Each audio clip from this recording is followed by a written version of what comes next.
The Fortnite Pro-AM was absolute cinema, from Alia swearing to Peterbot solo Bucke in the lobby and clipping pros.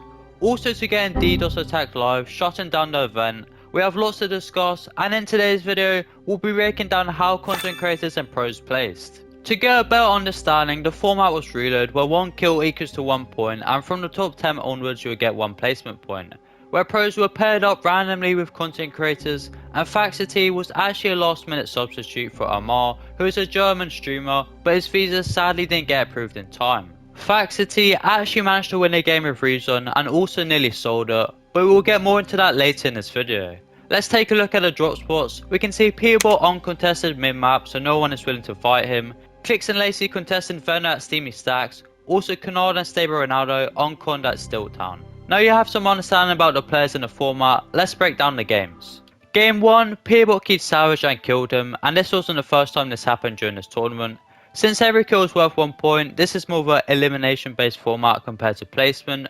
Now obviously you can't just go around killing the lobby since it's different to any usual cop, it's a LAN filled with pros. But what Peterbot would do is let all the antics loot up and stay at Slurpee to mind the mats, and he would go off and WK anyone around him, and if he died he'll just respawn back down and grab loot. But the winners of that match were Cooper and Zemi. They got 6 eliminations that game and were looking like they were going to win the whole thing. Game 2, Clix and Lacy win. They both take high, but Clix goose Lacy by shockwaving him into Storm. Luckily, Clix managed to take out a Jura, and then after that, Seti for the win.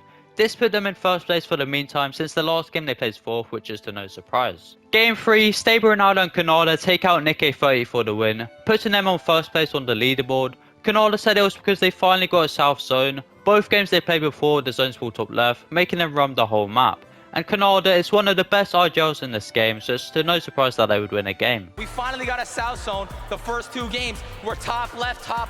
We're running the whole map, landing bottom right. We finally get a zone, and I said we're gonna win it. And what happened? We won that game. After 3 games, there was the halftime break, and they brought out the artist David to speak. He actually played Fortnite before his music career, and was actually a good player. I reckon this is a teaser for his upcoming icon skin, which is actually cool to see and heavily deserved. Game 4, Peterbot went off to WK once again, but underestimated typical gamer and died to him getting danced on. Yeah, sit down. Pick up the slurp. Get dunked on, bro. Don't pop it. The same game, Peterbot went to kill Alia and decided to farm him for elimination points by shooting him out of the sky after he just respawned. We're going to this hill, we're farming it. Yeah, I'm down. And let's just say, Alia wasn't so happy.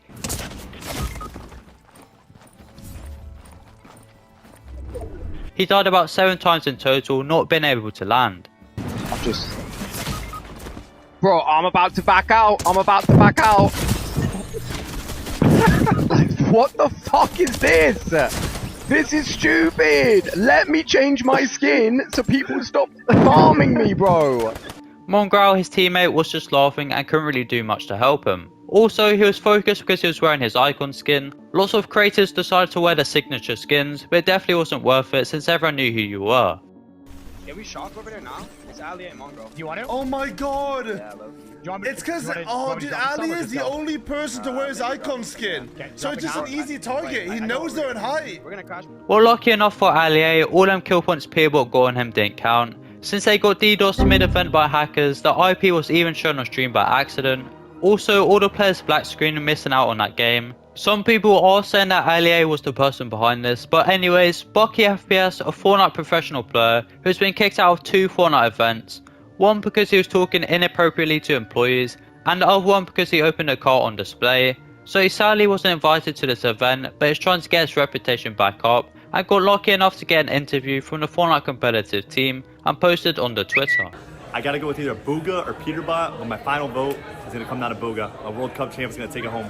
Since the power went out, every player in this Pro-AM event, even including the main Fortnite livestream, went down. And Bucke FPS was single-handedly the only one livestreaming in this arena, peaking at 45,000 viewers, explaining what happened and recording the players. By the way, just so everyone knows, that was 100% a DDoS that is waved off as a fuse phone.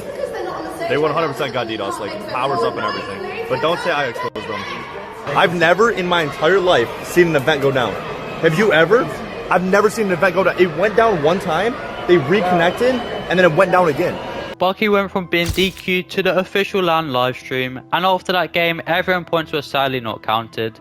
In my opinion, it looked like Peterbot was going to win that game, but let's be honest, anyone could have won since we don't know the actual outcome. Game 4 once again, but this one actually counted. Peterbot keyed Mongrel and ended up killing him. They also managed to win that game with 10 eliminations, having no maps on high ground, taking out Cooper for the win. Game 5, Rezon opens the chest and gets a fully exhausted loadout, but also this game, Peterbot goes off the W key once again, thinking he's fine Cypher PK, but turns out it was PWR Alex, the OC FNCS winner, and gives him credit saying he's actually a good fighter. The same game as well, he clips Mr. Savage. Taking our attention away from Peterbot, Clix gets the top end of the stick, being punched for wearing his icon skin. Rezon and Faxity decides to get him lobby focus, abusing exotics, and as a result in endgame they had no mats to work with and placed 11th. Peterbot's team placed 5th and spectates Cooper, who was only a few points behind him, and if he won that game would have been in 1st place. Rezon and Faxity took high and Rezon said, "Don't do anything, Dom." Don't do anything, Dom! Don't do anything, Dom! I'm not. I fell! No! No! Come on!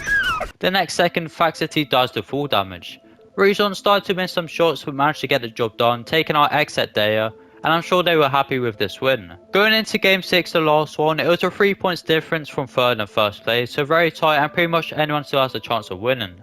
Peterbot knew what he had to do, go out and farm kills once again. He killed Lachlan 4 times, getting 4 easy elimination points, putting them on 61 points for now.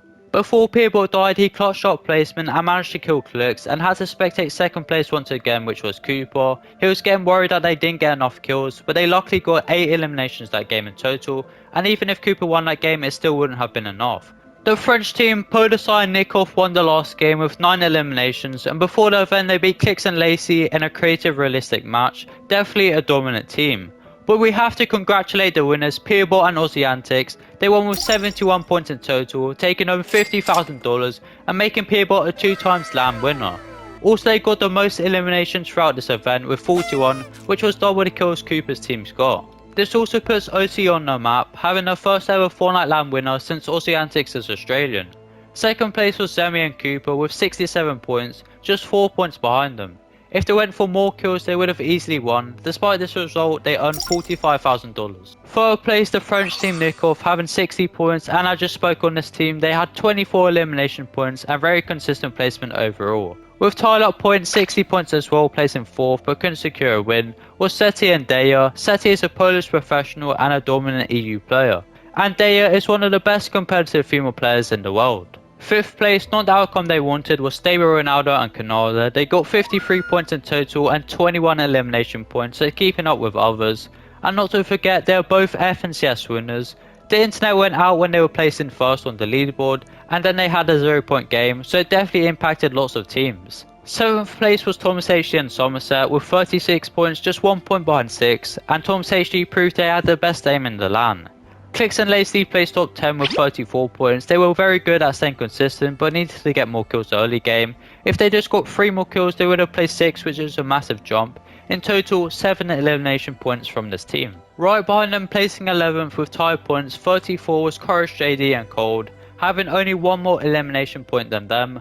Courage was practicing more than any pro or creative for this tournament, maybe not the best outcome but still had a good time. In 14th, who lots of players thought would win it all, was Bucke and Typical Gamer with 21 points, both great players but couldn't seem to make endgame or frag out. 1 point less than them in 15th was Mr. Savage and Lachlan. They got 20 points in total and got unlucky because Peterbot was keying them most games. Power, Alex and Loser Fruit placed 17th, they were seen fighting a lot and definitely gave it their best shot. And 1 place before last was Cypher PK and X at Moxie.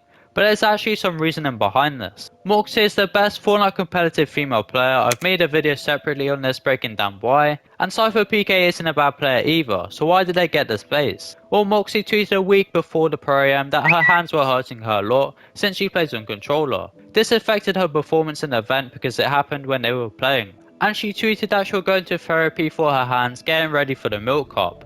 Very unfortunate, but I'm sure they had a great time. In dead last was Mongrel and LAA, having 2 points in 6 games, but you have to keep in mind that they were focused for 2 whole games since Alia was wearing his icon skin.